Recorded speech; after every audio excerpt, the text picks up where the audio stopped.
Adventure games have been assimilated. There's no need for resistance, the battles are lost and the war has been won.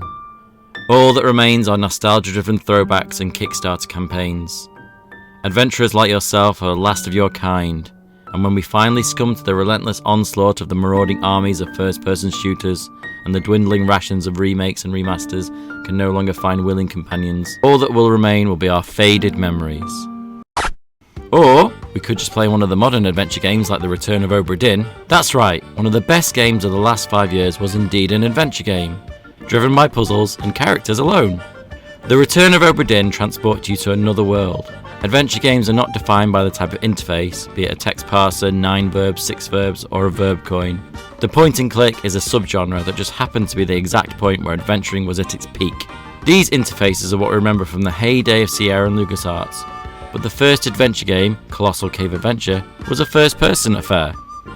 See? You are standing at the end of a road before a small brick building. Around you is a forest. A small stream flows out of the building and down a gully. Okay, so hands up, who imagined this scene described here in third person? Ken and Roberta Williams, the creators of the first third-person adventure game King's Quest, are reimagining the granddaddy of adventures in VR. And they're right to do so.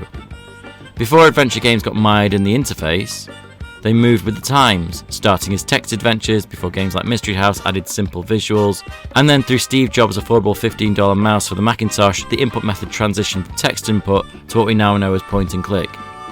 In essence, this just sped up the process of exploration. The list of verbs still existed in text parsers, but was now streamlined into a graphical user interface. But this was never the final solution, just a next step in simplifying interactivity. But what could be more interactive than reaching out with your own two hands? It's not as though VR has even mastered action gaming itself, with the need to move around a 3D environment combined with actually being stationary in your living room, meaning that a first-person shooter or platformer in VR is a somewhat vomit-inducing experience. New adventure games are often perceived as throwbacks to the point-and-click era, but that's not where the modern adventure game resides. Platformers have evolved from side-scrollers to 3D affairs, and are still as popular as ever. Most other genres have completed the same transformation, becoming faster, more advanced visually, and perhaps more poignantly for the adventure genre, able to deliver story and puzzles akin to the likes of Broken Sword and Day of the Tentacle. Purely narrative-driven games still exist in the form of Dear Esther, Life is Strange, and Gone Home, but they struggle for mainstream traction when the key features of adventure games have been amalgamated, successfully I might add, into other action-oriented genres, whether it's the inventory puzzles in Resident Evil or dialogue trees in Mass Effect. Adventures haven't changed, but the offering of an interactive story can be served elsewhere alongside dynamic gameplay. This is why VR is the natural home for adventuring.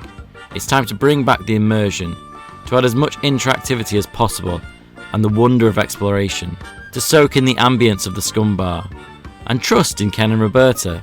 They know exactly what they're doing. Roberta Williams sat down and typed out her first command on an Apple II version of Colossal Cave, and then asked the question, what if we could see what we were interacting with? Then later asked, can a video game make you cry? The question now is, can Colossal Cave Adventure utilise the most up-to-date technology to not only tickle our nostalgia buttons, but modernise and reinvigorate a genre by taking it right back to its inception?